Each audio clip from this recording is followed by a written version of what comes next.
Yeah, it looks like the next map choice is going to be Daybreak from ThorZaIN. I mean, we've seen so many Daybreak games throughout Red Bull LAN Orlando date #1.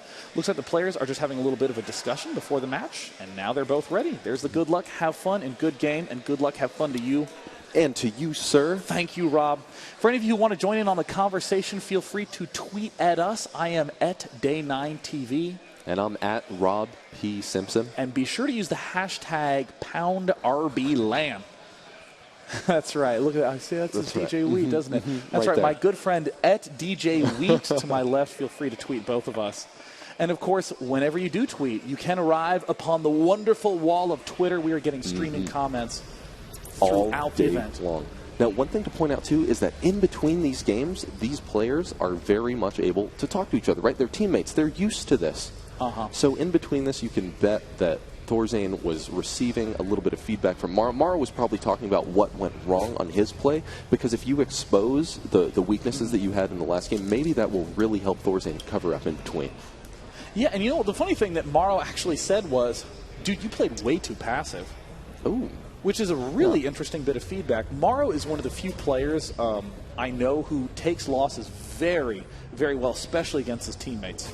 I mean, obviously a lot of people see players only when they're in tournaments, and I'm not going to lie, every player gets upset after they get knocked out of a tournament. There's not a person in the world. I mean, if you're a professional player, you don't...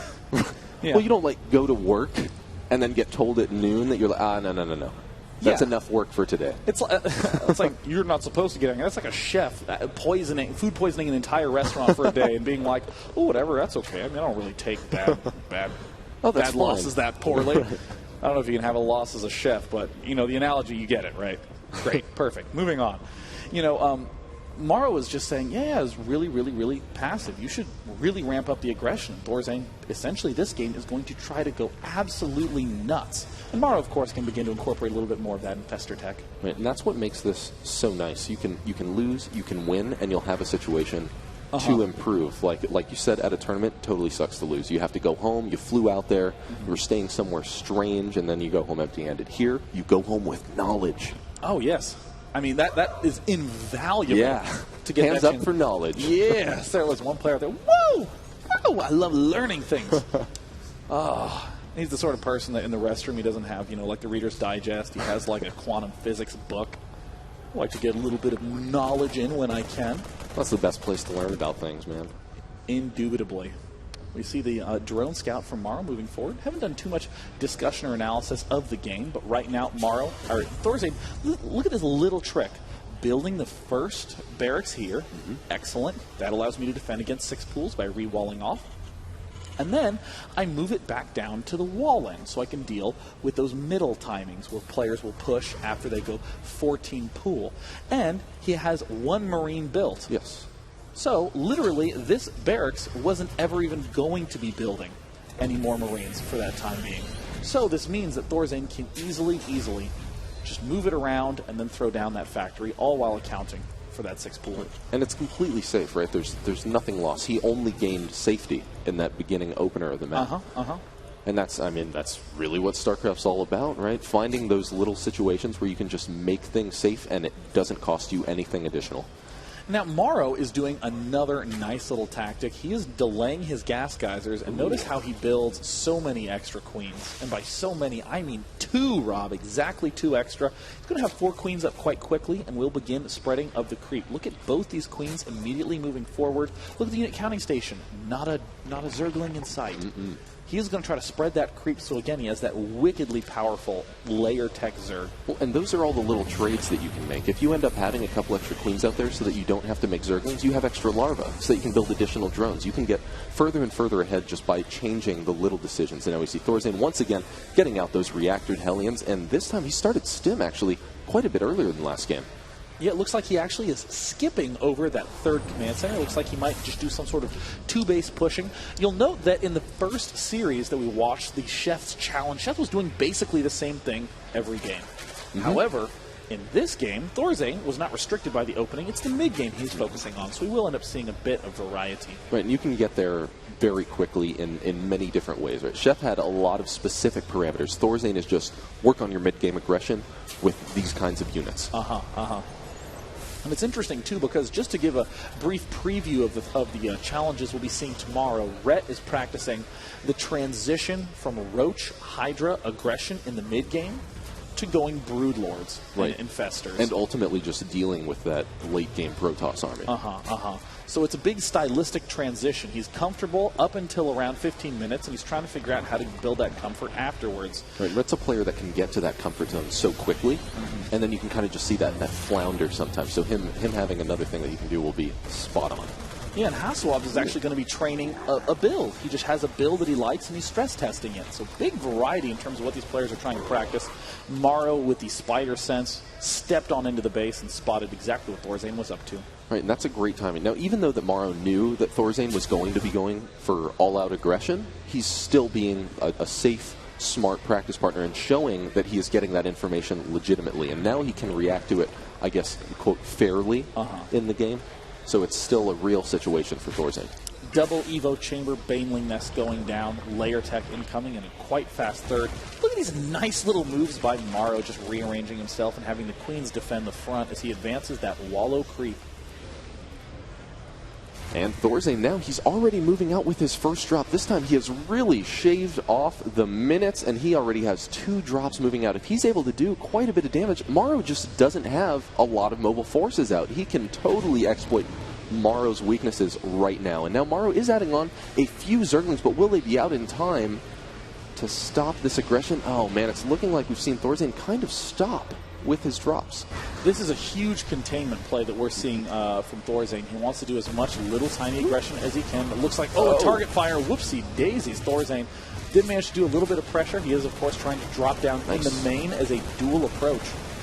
Which is good. This is what he wants to do. He just wants his opponent in multiple places. Now he can easily move back those Marines with a little bit of micro. Oh, man, I thought that he was going to take out the rest of those Lings, and now we have him dropping also up at the third, and really he's just forcing MorroW to be in a bunch of places at once, and that's A-okay. On one hand, ThorZaIN really didn't lose anything. No harm, no foul. He is just building Marines, tanks, medevacs, and getting 1-1-ups with a third base. But at the same time, MorroW also didn't lose anything. A virtually impossible feat to have lost as close to 0 as you can. That is so impressive.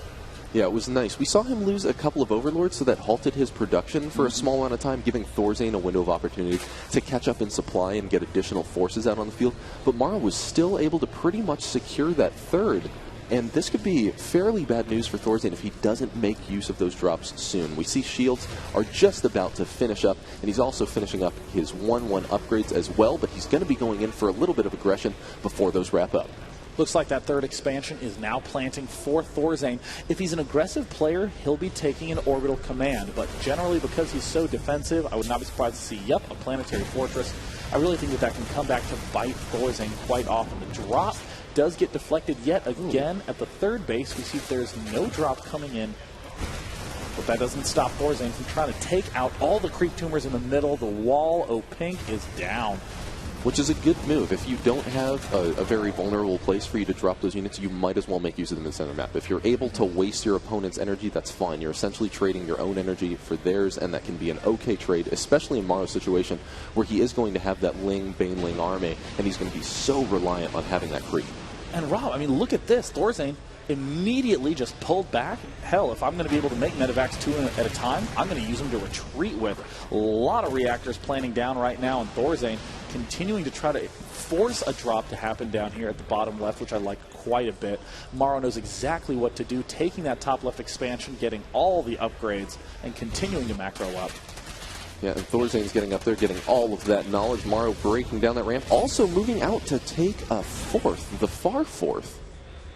Wow, this is very, very slick play. MorroW, whoopsie daisies, Lings went a little bit crazy, moved forward and then moved back. Looks like some Marines get pinched off in the middle as we see another drop attempt by ThorZaIN coupled with this push. Oh, MorroW ends up flying right over the Marines. Oh, no. Big blunder there by MorroW, and that blunder is largely forced by this drop that's happening at the bottom side, completely catching MorroW off guard, and it looks like a little bit of missed target fire did manage to deal some damage to that extractor.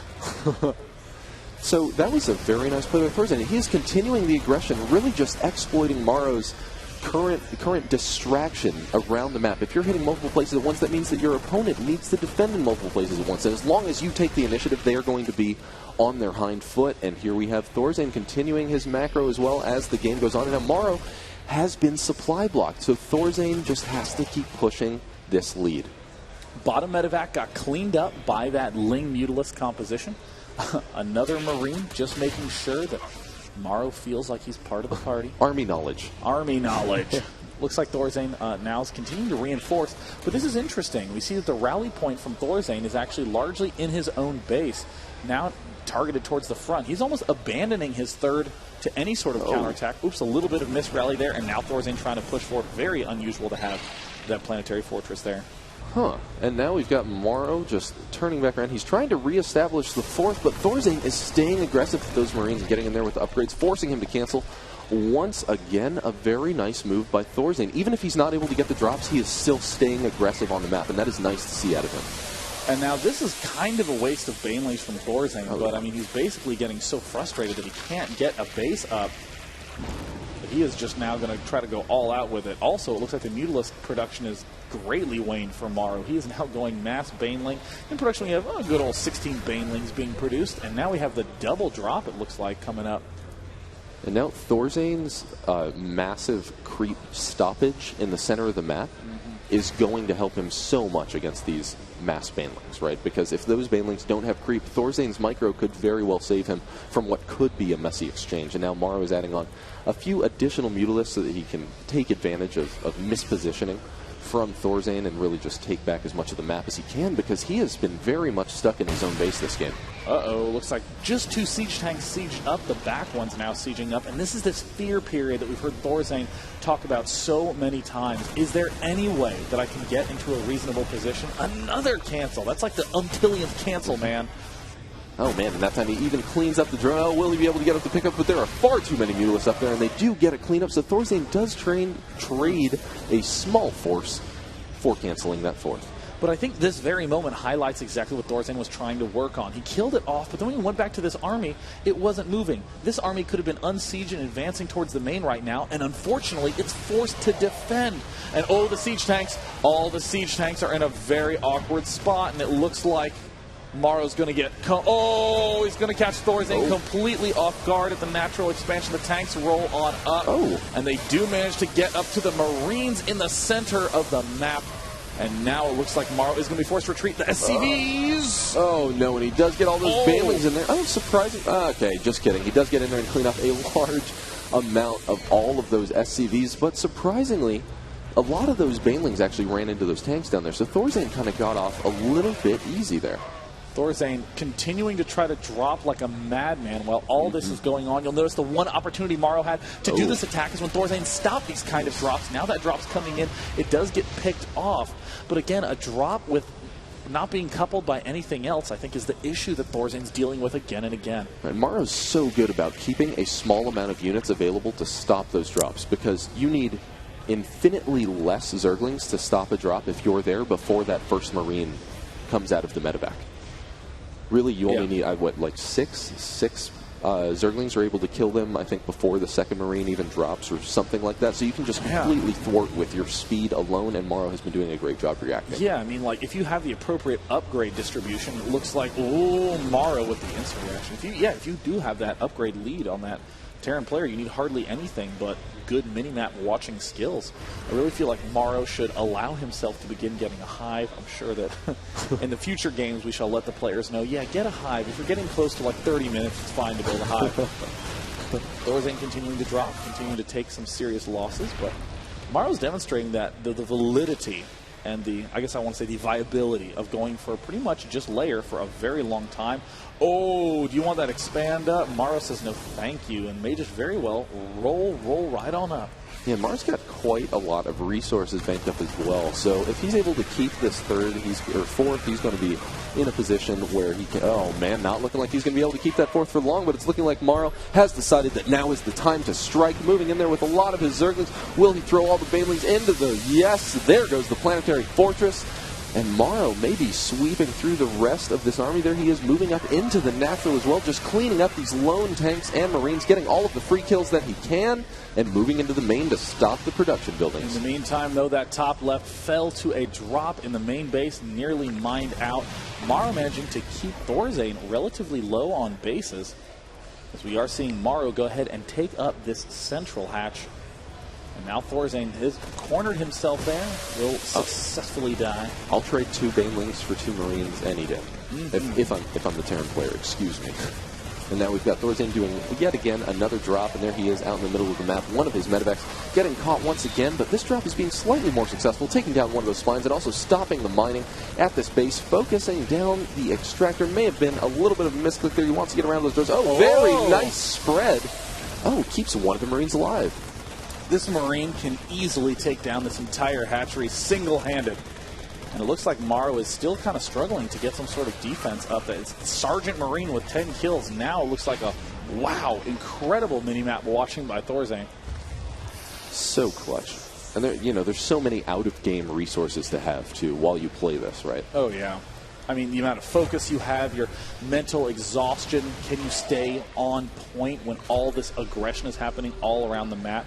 MorroW with an incredibly high drone count, 73, still trying to get a 4th base up.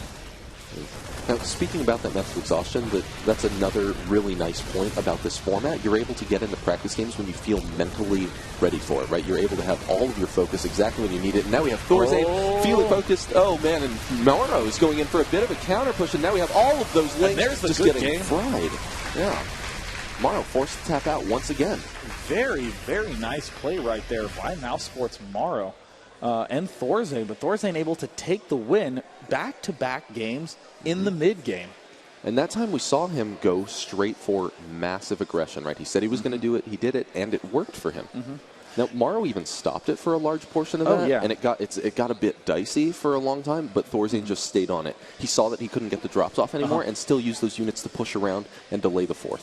Now, in terms of these training exercises, an important thing to note is that you have to make changes to those exercises only when you're ready. It's just like working out at a gym. If you're lifting 40-pound weights, you shouldn't just do one day on it and then go, all right, cool, I'm feeling good, time to go to 60 pounds. Likewise, if you're still having trouble with those 40-pound weights, you need to stay on that. So for all these challenges, there's an appropriate adjustment to be made to them if the player is feeling confident enough. What ThorZaIN was saying is that if he's feeling comfortable enough with all this aggression in the mid-game, then the opponent can do anything he wants in terms of hive transition from that Ling-Yu to Baneling mid-game. Well, it'll be interesting to see if he's feeling comfortable enough in that. I think that after those first 2 games, it seemed like they were close enough that maybe he won't be willing to jump for that huge change. Like maybe he'll want another game with the opponent staying on layer. But who knows, man? He jumped straight from like a slow push into hyper-aggression, so maybe ThorZaIN wants it all out. Yeah, I mean, really, ThorZaIN's going to have to start making some interesting decisions. Not just do I drop, where I drop, time to go, but he's going to have to start constantly scanning, being aware. It's 17 minutes. That's around the time that hive starts to get started, and you'll begin scanning that main base. So we're going to go ahead and take a brief break. But when we come back, we're going to have ThorZaIN going up against Liquid Chef as he tries to continue to flesh out that aggression in Terran vs. Zerg mid-game. I'm Day 9. And I'm Rob P. Simpson. Stay tuned for more Red Bull LAN Orlando action.